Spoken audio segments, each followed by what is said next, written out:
सुप्रिया का रोज किसी न किसी बात पर अपनी बहू तारा से झगड़ा होता ही रहता। दोनों स्वभाव से जिद्दी और अड़ियल थे।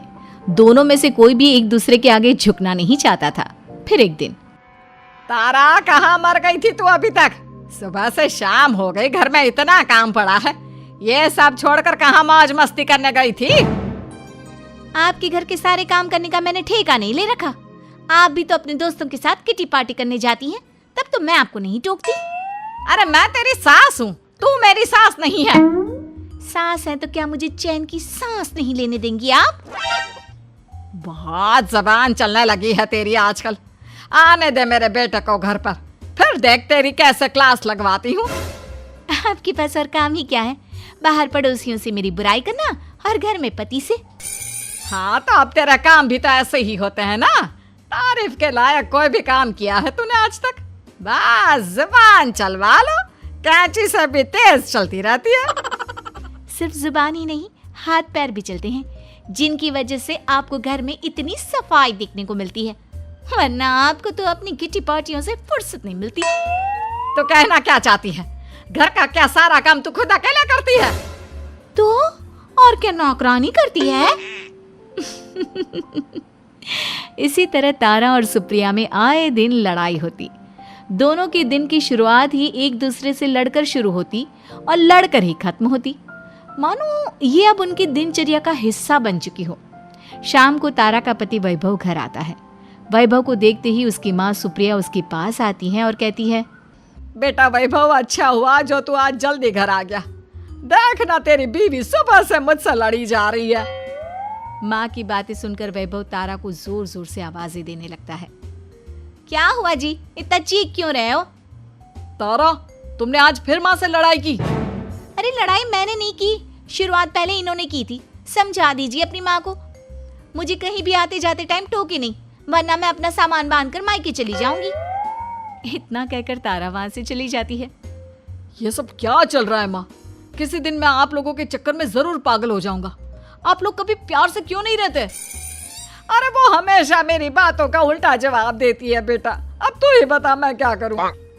तो आप उसे ताने मारती ही क्यों है माँ? वाह बेटा वाह, तुझे मेरे ताने दिखते हैं, उसका बात करने का तरीका नहीं दिखता। देखा नहीं वो किस तरह से बात करती है मुझसे। मुझे माफ कीजिए माँ, मुझे आप दोनों के बीच में पड़ना ही नहीं है। आप दोनों ही एक जैसे हो। इतना कहकर वैभव वहां से चला जाता है। वैभव के जाने के बाद सुप्रिया सोच में पड़ जाती है। धीरे धीरे समय बीतने लगता है और एक दिन सुप्रिया को पता चलता है कि उनके गांव में एक महात्मा ठहरे हुए हैं जो वशीकरण करना जानते हैं। तो सुप्रिया भागते हुए उन बाबा का पता ढूंढने निकल पड़ती है। इस बात की खबर जैसे ही तारा को चलती है, वो भी उस बाबा की खोज में निकल पड़ती है। अगले दिन सुबह, आज तारा और सुप्रिया दोनों ही बहुत अच्छे मूड में होती है। ना सुप्रिया तारा को देखकर कोई ताना मारती है, ना तारा अपनी सास से बेवजह उलझती है। दोनों मिल बांटकर रसोई में काम करती हैं। भाई तारा, जरा मुझे वो चाय पत्ती पकड़ाना। ये लीजिए माँ जी, क्या आप मेरे लिए भी चाय बना देंगी? अरे हाँ हाँ, क्यों नहीं। इसी तरह दिन बीतते हैं और दोनों का रिश्ता भी निखरने लगता है। ऐसे ही देखते 3 महीने बीत जाते हैं। आजकल ये मैं क्या देख रहा हूँ? अचानक आप दोनों के बीच इतना प्यार कैसे हो गया? एक दिन था जब कभी माँ आप तारा को ताने देते देते नहीं थकती थी, और तारा, तुम पहले तो कितना उलझती थी माँ से, तो अब ये अचानक क्या हो गया आप दोनों को? अरे यह सब तो एक बाबा का कमाल है, जिसने मुझे ये ताबीज दिया था। सुप्रिया के हाथ में बंधा ताबीज देखकर तारा चौंक जाती है। ये ताबीज तो उस बाबा ने मुझे भी दिया था, आपको अपने वश में करने के लिए। इसका मतलब तू भी उस बाबा से मिलने गई थी? आपकी हरकतों की वजह से ही मुझे जाना पड़ा था। ये सब क्या चल रहा है? मुझे तो आप लोगों की कोई भी बात समझ में नहीं आ रही। सुप्रिया वैभव को सारी बात बताते हुए कहती है, अरे जैसे ही मुझे पता चला कि हमारे गांव में जाने माने तांत्रिक बाबा आए हुए हैं जो वशीकरण करना जानते हैं, तो मैं बिना देरी किए उनके पास चली गई और बहू को अपने वश में करने की इच्छा उनके सामने रखी, जिससे ये मेरी हर बात माने। बाबा, मैं अपनी बहू से बहुत दुखी हो चुकी हूँ। वो मेरी एक बात नहीं मानती।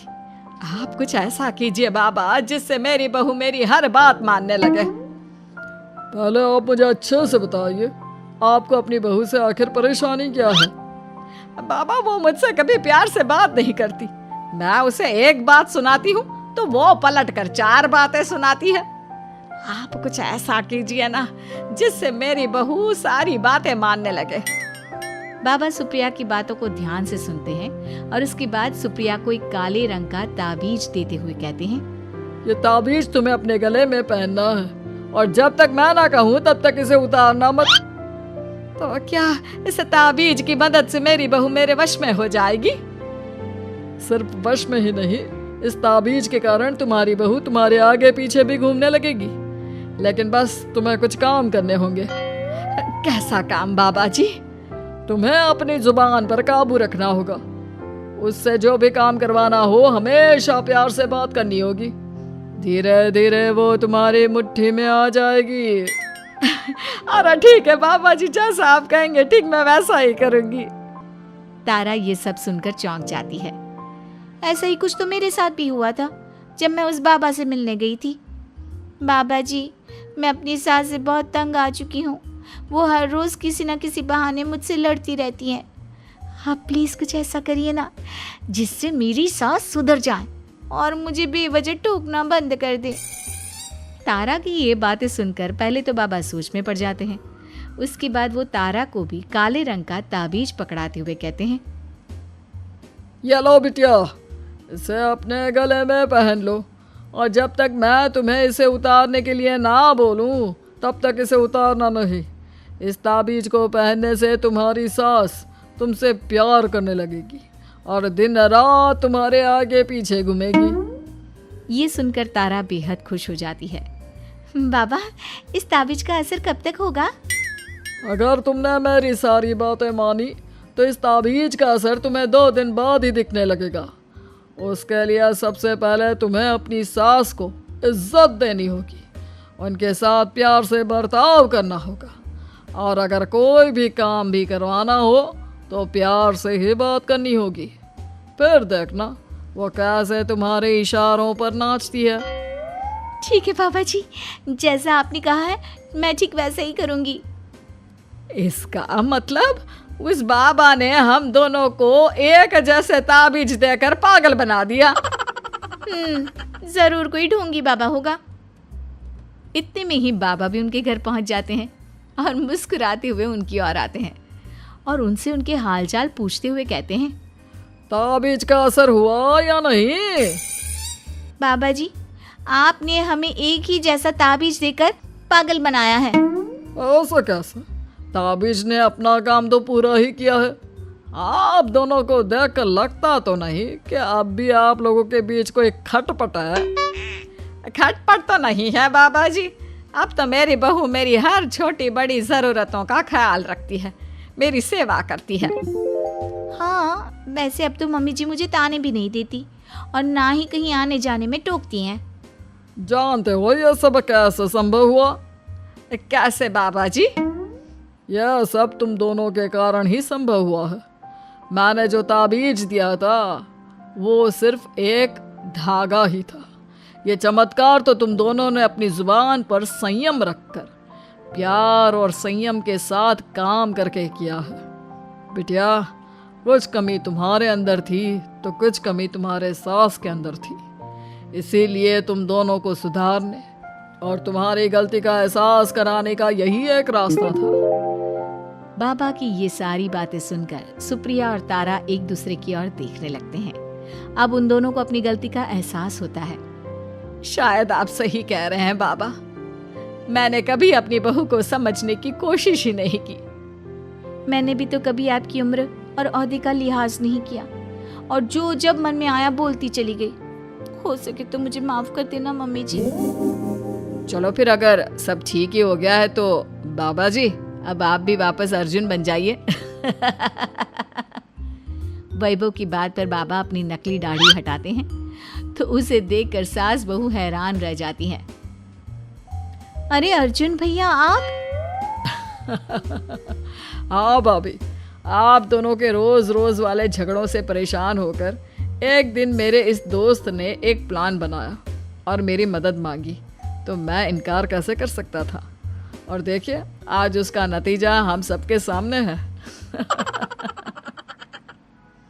सब जोर जोर से हंसने लगते हैं। की ट्रेनिंग।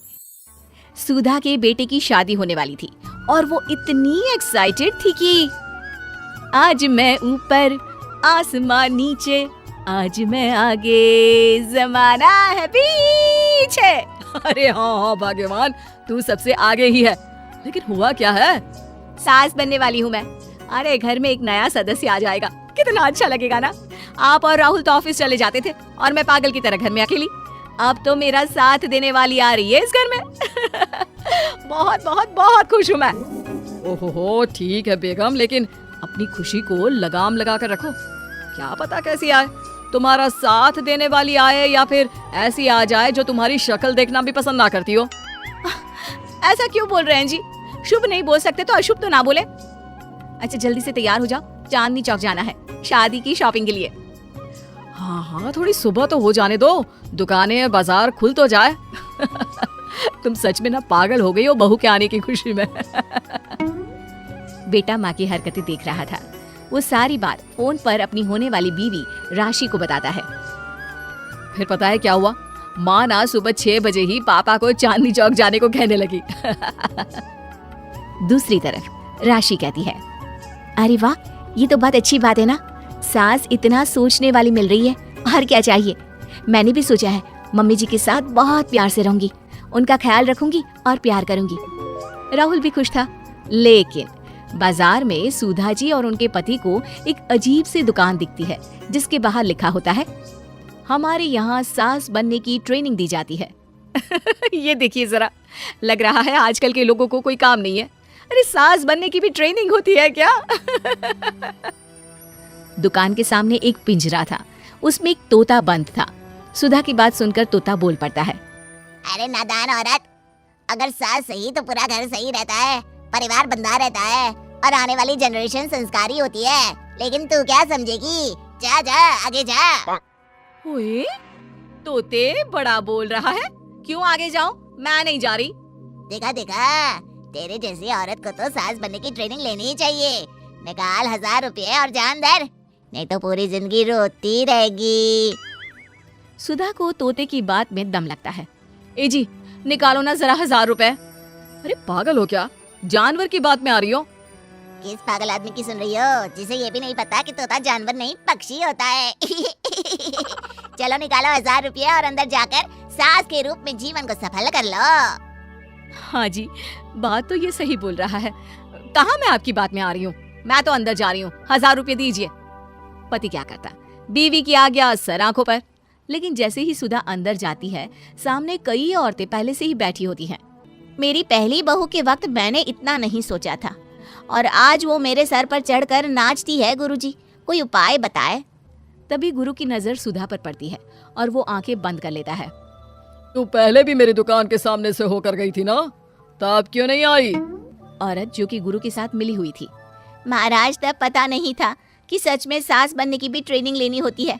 लगा था घर में कोई सदस्य आ रहा है जो सारा दिन मेरे साथ रहेगी, लेकिन ऐसा तो कुछ भी नहीं हुआ गुरुजी। चल फिर पैकेज लेकर 20,000 वाला कल से आ जाना। जी महाराज, गुरुजी की जय हो। वो औरत भी सुधा को देखती है और कहती है, सही जगह आई हो बहन। 10-20 हजार का मुंह नहीं देखना भाई, बस घर बस जाए तो सोचो गंगा नहा ली। बहुत कमा लेंगे अगर परिवार एक रहा, नहीं तो बुढ़ापा वृद्धाश्रम में बिताओ। सुधा डर जाती है। वो गुरु के पास जाती है और उन्हें पैसे देती है। देखो, एक मंत्र गांठ बांध लो कि कभी भी बहू को बेटी ना समझना। जितना दबाकर पहले दिन से रखोगी, धीरे धीरे प्यार दोगी तो मान रखेगी, नहीं तो। ना जी ना गुरुजी, समझ गई। अरे भला हो भगवान का जो आपसे मिला दिया, नहीं तो मैं। हाँ हाँ, आगे बढ़ते जाए, पीछे और भी लोग हैं, सबको मौका दे। सुधा घर आ जाती है। राशि शादी करके घर आती है तो दिमाग में सास की वही छवि होती है जो राहुल ने दिखाई थी। देखो राशि, मैंने काम वाली हटा दी है। वो क्या है ना, 2000 महीने लेती थी, यानी कि 24,000 साल का, और 5 साल में उसे जोड़ो तो 1,20,000 रुपए। माँ जी, और 10 साल जोड़े तो? तभी राहुल आ जाता है। अरे बस बस, इतना मत जोड़ो, फिलहाल भूख लगी है, कुछ खाने को दो। अरे पर बर्तन तो गंदे हैं ना, काम वाली तो आई नहीं, फिर बर्तन कौन धोएगा? अरे कौन धोएगा मतलब? तू धोएगी? मैं? ठीक है, मैं धो लेती हूँ। धो कर देती हूँ, आप खाना बना ले। अरे खाना भी तू ही बनाएगी? ये क्या बात होती है माँ, क्या हो गया तुझे? कल तक तो कुछ और ही बोल रही थी। लेकिन सुधा का व्यवहार सुधरने का नाम ही नहीं ले रहा था। बहू और बेटा ससुर से बात करते हैं। पिताजी, क्या हो गया है माँ जी को? वो क्यों ऐसे व्यवहार कर रही है जैसे मैं कोई नौकरानी हूँ? पिता क्या करता, बता देता है सारी कहानी कि कैसे सास का दिमाग एक गुरुजी ने खराब किया है। सास बनने की ट्रेनिंग? तो मामला ये है, वही मैं कहूँ, कहाँ तो माँ बहू का इंतजार ऐसे कर रही थी मानो साक्षात कोई देवी आने वाली है, लेकिन व्यवहार नौकरानी जैसा। देखिए माँ, बुरी नहीं है, बस किसी ने उनका दिमाग खराब कर दिया है। तो ऐसे में मेरे पास एक आइडिया है। बहू फुसुर फुसुर करके पति और ससुर से बात करती है। अगले दिन बहू सास के सामने कहती है, अच्छा मैं जा रही हूँ, मेरी क्लास है। ये बोलकर बहू निकल जाती है। ये कौन सी क्लास करने जा रही है? पढ़ाई तो खत्म हो गई थी इसकी। अरे माँ, दरअसल वो ये सोच कर आई थी कि तुम माँ जैसी होगी, लेकिन यहाँ तुम तो तुर्रम खां बन गई हो। तो वो किसी बहू बनने की ट्रेनिंग वाली क्लास में गई है। ये बोलकर बेटा बाप की ओर देखता है और आंख मार देता है। हाँ हाँ, वो तो तुम्हारी माँ ने भी सास बनने की ट्रेनिंग ली है बेटा। पहले का जमाना और था भाई, कि भोले मन से रिश्ते शुरू किए जाते थे। अब तो नई लड़की घर आते ही नौकरानी हटा देते हैं। बताओ, पिछले 25 साल से वो नौकरानी काम कर रही थी, तब तो कोई हिसाब किताब नहीं हुआ। अरे पापा, आप भी माँ को बोल रहे हैं? अरे माना, वो माँ समझ कर आई, घर में खुशहाली रखने के लिए हमेशा आप लोगों के साथ उठती बैठती, माँ को कभी जवाब नहीं दिया। लेकिन माँ की क्या गलती? अरे दादी ने भी तो ऐसा ही किया होगा ना माँ के साथ, तभी तो माँ अपनी बहू के साथ ऐसा कर रही है। नहीं नहीं, वो तो बहुत अच्छी थी, मेरे आने के बाद तो उन्होंने खाना बनाने वाली भी रख ली थी। अरे तो फिर तुमने क्यों काम वाली हटा दी? किसी के कहने पर अपना घर खराब कर रही हो तुम सुधा। अब बहू भी गई है ट्रेनिंग लेने, पता नहीं क्या सीख कर आएगी। नहीं नहीं, मैं अभी जाकर उसे ले आती हूँ। तभी बहू वहां पर आ जाती है। सास बहू का झगड़ा। अनामिका की सास पुष्पा अपनी बहू को कुछ खास पसंद नहीं करती थी और इसीलिए दोनों सास बहू में आए दिन झगड़ा होता रहता था। सास बहू के झगड़े के चक्कर में अनामिका के पति मोहित की जिंदगी मुश्किल में पड़ गई थी। बेचारा बार बार माँ और बीवी के झगड़े को सुलझाता ही रहता था, लेकिन दोनों समझने का नाम नहीं लेती थी। वैसे तो सब कुछ ठीक ठाक चल रहा था, लेकिन एक दिन अनामिका और पुष्पा के अंदर जोरदार झगड़ा हुआ और बात कुछ इस तरह थी। बहू, मैंने तुम्हें कल अपनी एक साड़ी धोने के लिए दी थी। हाँ मम्मी जी, वो साड़ी धोकर मैंने आपकी अलमारी में रख दी है। उसी की बात कर रही हूँ मैं। जरा देख तो, इस साड़ी को देखकर किसी भी तरह से लगता है ये धुली हुई है। अरे मम्मी जी, मैंने आपकी साड़ी वॉशिंग मशीन में अच्छे से धोकर सुखाकर आपकी अलमारी में तह बनाकर रखी थी। आपकी तो नखरे खत्म ही नहीं होती। अरे कैसे बात कर रही है मुझसे? मेरे नखरे? अरे मोहित, जरा ये देख तो, ये साड़ी धुली हुई लग रही है क्या? अरे मम्मी, जब अनामिका कह रही है कि उसने साड़ी धोई थी तो मान लो ना, हर बात पर झगड़ा करना जरूरी है क्या? क्या है ना मोहित, तुम्हारी माँ को तो मेरे हर काम में नुस्ख निकालने की आदत पड़ गई है। जब तक 2-4 खरी खोटी सुना नहीं लेती ना, इनका दिन नहीं निकलता। अरे चुप कर, बहू होकर मुझे जवाब देती हो। एक तो गंदे कपड़े उठाकर अलमारी में रख दिए, ऊपर से कैंची की तरह कचर कचर बोली जा रही हो। अरे मम्मी जी, आपको समझ में नहीं आता क्या? मैंने साड़ी धो कर रखी थी। तो फिर इतनी गंदी क्यों लग रही है? अब मुझे क्या पता मम्मी जी, आप इस पर इस तरह तेल और घी की चिकनाई के दाग लगाकर लाएंगी तो ये मेरी जिम्मेदारी थोड़ी ना है। अरे तो हाथ से धोना चाहिए था ना। मैं आपकी बहू हूँ, नौकरानी नहीं जो एक कपड़ा रगड़ रगड़ कर हाथ से धो दूंगी। आपको पहननी है तो पहनिए, नहीं तो रख दीजिए। तुझे तो मैं अच्छी तरह बताऊंगी, मुझे जवाब देती है। एक दिन सुबह के वक्त, अरे अनामिका, मेरी व्हाइट शर्ट कहाँ है? आज ऑफिस में बहुत बड़ा प्रेजेंटेशन है और मुझे वो व्हाइट शर्ट पहन कर जाना है। मुझे पता है, आपने मुझे 2 दिन पहले ही बता दिया था और आपकी शर्ट मैंने धोकर अच्छी तरह आयरन करके अलमारी में लगा दी है। जाइए वहां से ले लीजिए। अनामिका, ये तुमने क्या किया? ये देखो, शर्ट पर लिपस्टिक का दाग लगा हुआ है और ये तो एक जगह से जल भी गई है। नहीं नहीं मोहित, ऐसा नहीं हो सकता। मैंने तो तुम्हारी शर्ट ठीक से इस्त्री करके अलमारी में लगाई थी। तो फिर ये जल कैसे गई अपने आप? अलमारी में लटके लटके थोड़ी ना जल जाएगी। पर मोहित, मुझे अच्छी तरह याद है। देखो, अपनी गलती को छुपाने की कोशिश मत करो। और अगर शर्ट जल भी गई थी तो तुम्हें पहले बताना चाहिए था ना, मैं नई शर्ट लेकर आ जाता। अब ऐन वक्त पर शर्ट कहाँ से लेकर आऊं? मेरा इतना इंपॉर्टेंट प्रेजेंटेशन था, सब खराब हो जाएगा।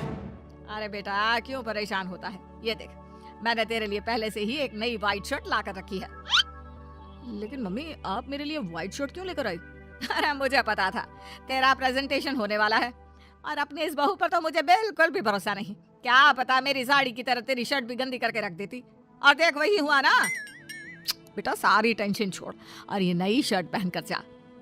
थैंक यू मम्मी, आज तो आपने बचा लिया मुझे। कुछ दिनों के बाद अरे अनामिका जानती हो, ऑफिस में मेरा जो दोस्त है ना अमर, आज उसका बर्थडे है और उसे तुम्हारे हाथ का चॉकलेट केक बहुत पसंद है। थोड़ा सा बनाकर टिफिन में रख दो ना प्लीज। हाँ हाँ क्यों नहीं, मैं बहुत अच्छा केक बनाकर आपके दोस्त के लिए रख दूंगी। तुम्हारे हाथ का खाना खाकर तो वैसे ही मेरे ऑफिस के सारे लोग इतनी तारीफ करते हैं, क्या बताऊं। प्लीज एक अच्छा सा केक और बना दो, मेरी तो ऑफिस में शान बढ़ जाएगी। अनामिका केक बनाने के लिए रख देती है। पुष्पा चुपचाप जाकर उस पर ढेर सारा नमक डाल देती है। देख अमर, तेरी भाभी ने तेरे लिए चॉकलेट केक बनाकर भेजा है, तुझे बहुत पसंद है ना? यार तू बहुत किस्मत वाला है, भाभी इतना अच्छा खाना बनाती है और साथ में केक भी। वैसे भाभी को थैंक यू बोलना। थैंक यू बाद में, पहले तो ये केक खा कर देख, बहुत मेहनत से बनाया है अनामिका ने। अरे यार इस केक में तो बहुत सारा नमक है, लगता है भाभी ने शक्कर की जगह खूब सारा नमक डाल दिया है। अरे मोहित, तू तो अपनी बीवी की कुकिंग की बहुत तारीफ करता फिरता है, जरा पूछना अपनी बीवी से केक में नमक कब से डलने लग गया। क्या यार, तुझे भी मेरा ही जन्मदिन मिला था बिगाड़ने के लिए, केक नहीं लाना था तो मत लाता, कम से कम मुझे इस तरह नमक वाला केक तो नहीं खिलाता। अरे नहीं यार, अनामिका ऐसा नहीं कर सकती, जरूर कुछ गड़बड़ हुई होगी। घर जाने के बाद अनामिका, अगर तुम्हारा केक बनाने का मन नहीं था तो ना बनाती, लेकिन मेरी बेइज्जती करवाने की क्या जरूरत थी? अरे आपकी बेइज्जती, ये अब क्या कह रहे हैं? मैंने तो सुबह आपको इतने अच्छे तरीके से केक बना कर दिया था। हाँ लेकिन उसमें इतना सारा नमक डाल दिया था कि आज ऑफिस में मेरा अच्छा खासा मजाक बना है, मेरे सारे दोस्त हंस रहे थे मुझ पर। अरे बेटा मैंने तो तुझे पहले ही समझाने की कोशिश की थी, एक नंबर की गैर जिम्मेदार है ये लड़की, कोई काम ठीक से नहीं करती। उस दिन भी गंदी साड़ी रख दी थी मेरी अलमारी में और झूठ बोल रही थी। कुछ दिनों के बाद अनामिका देखो, मैंने अपना लैपटॉप चार्जिंग पर लगाया है, उसे अच्छी तरह चार्ज होने देना, मेरी एक अर्जेंट मीटिंग है, प्लीज बीच में से हटाना मत। हाँ हाँ ठीक है, मैं नहीं हटाऊंगी। पुष्पा चुपचाप से जाकर चार्जिंग का बटन बंद कर देती है। थोड़ी देर बाद अरे ये लैपटॉप चार्ज क्यों नहीं हुआ, और ये बटन किसने ऑफ कर दिया? अनामिका इधर आओ। क्या हुआ, क्यों चिल्ला रहे इतना? अनामिका मैंने तुमसे कहा था ना, मेरा लैपटॉप चार्जिंग पर लगा हुआ है, मेरी अर्जेंट मीटिंग है, तुमने इसका स्विच ऑफ क्यों कर दिया? अरे मैंने ऐसा कुछ नहीं किया, मैं क्यों स्विच ऑफ करूंगी? कुछ दिनों से देख रहा हूँ अनामिका, तुम मेरा हर काम बिगाड़ देती हो। देखो ये अच्छी आदत थी, कम से कम तुम्हें इस बात का तो ध्यान रखना चाहिए था कि मेरी कितनी इंपॉर्टेंट मीटिंग थी। अब क्या करूंगा मैं? आई एम सॉरी मोहित, लेकिन सच में मैंने जानबूझकर कुछ नहीं किया। अगर जानबूझकर नहीं किया तो क्या सब कुछ अपने आप हो जाता है? कभी मेरी शर्ट जल जाती है, कभी केक में नमक डल जाता है। आप मेरी बात क्यों नहीं सुनते? मैंने जानबूझकर कुछ नहीं किया। फिर से वही बात, अरे कितनी बार तुम्हें समझा चुका हूँ, इस तरह मेरा काम बार बार मत बिगाड़ा करो। तुम जानती हो मुझे कितनी प्रॉब्लम होती है, ऑफिस में तो पहले ही बेइज्जती करा चुकी हो, और अब ये मीटिंग, ये भी मेरे हाथ से निकल गई। अनामिका की समझ में कुछ नहीं आता कि आखिर उसके साथ ये सब क्या हो रहा था और क्यों हो रहा था। फिर कुछ दिनों के बाद मोहित अपने ऑफिस से कुछ फाइल लेकर घर आता है। अनामिका ये कुछ फाइलें हैं, इन्हें संभाल कर रख दो, और प्लीज इस बार ध्यान से, कोई गड़बड़ी नहीं होनी चाहिए। नहीं मोहित, कोई गड़बड़ी नहीं होगी, मैं सारी फाइल्स अलमारी में लॉक करके रखूंगी और चाबी अपने पास रखूंगी। अनामिका जरा अलमारी की चाबी तो देना। क्यों मम्मी जी, आपको क्या काम है? उसमें मोहित की जरूरी फाइल रखी है और मैं नहीं चाहती कि इस बार कोई भी गड़बड़ हो। पता नहीं कुछ दिनों से हर काम खराब हो जाता है। अरे मुझे उसमें से पैसे निकालने हैं और उसके बाद ले लेना अपनी चाबी, मैं खा नहीं जाऊंगी तुम्हारे पति की फाइल। अनामिका को अपनी सास पर शक होता है। चाबी देने के बाद वो चुपचाप छुपकर अपनी सास की हरकत देखती है। ये फाइलें उठाकर डस्टबिन में डाल देती हूँ, फिर देखना कैसे मोहित इसकी खबर लेगा। इस बार तो छोड़ेगा नहीं इसे। वैसे भी पहले मैंने जो कुछ भी किया है उसकी वजह से अच्छी खासी डांट पड़ी है, मजा आ जाएगा। अच्छा तो ये बात है, सारा काम मम्मी जी बिगाड़ देती है, वो भी इसलिए क्योंकि मेरा उनसे झगड़ा हो गया है। सास के जाने के बाद अनामिका मोहित को बुलाकर लाती है। क्या हुआ अनामिका, क्या दिखाना है? ये देखिए, आपकी फाइल डस्टबिन में पड़ी हुई है। इसीलिए तो कहा था संभाल कर रखना, और तुमने उठाकर ये फाइल डस्टबिन में डाल दी। मैंने नहीं, तुम्हारी मम्मी ने डाली है मुझसे बदला लेने के लिए, ताकि तुम मुझे डांटो। और अगर मैंने डाली होती तो मैं तुम्हें दिखाने के लिए बुलाकर तो नहीं लाती ना। सही कह रही हो, मैं अभी मम्मी से जाकर बात करता हूँ। थोड़ी देर बाद मम्मी सच सच बताइए, मेरी फाइल अलमारी में से निकाल कर डस्टबिन में आपने डाली थी ना? अरे अपनी माँ पर इल्जाम लगाता है, शर्म नहीं आती तुझे? मैं इल्जाम नहीं लगा रहा हूँ मम्मी, जो सच है वही पूछ रहा हूँ। आप जल्दी से बताइए आपने ऐसा क्यों किया? अरे तो क्या करती, तेरी बीवी मुझसे झगड़ा करती है, उल्टे सीधे जवाब देती है, मुझे उससे बदला लेना था। अरे मम्मी लेकिन आप दोनों के झगड़े के चक्कर में मेरा कितना नुकसान हुआ है, ये कभी सोचा आपने? मम्मी जी, अगर आपका बदला पूरा हो गया हो तो आइंदा ऐसी कोई हरकत मत करना, क्योंकि अब आपकी सच्चाई हमारे सामने आ चुकी है। ये तो वक्त ही बताएगा मैं क्या करूंगी और क्या नहीं। मम्मी जी, कहा ना आप ऐसा कुछ नहीं करेंगी। अरे मेरी जो मर्जी आएगी वो मैं करूंगी। मेरा सर घूम रहा है, सास बहू के झगड़े में मेरी जिंदगी का तो कचरा हो गया है, कचरा।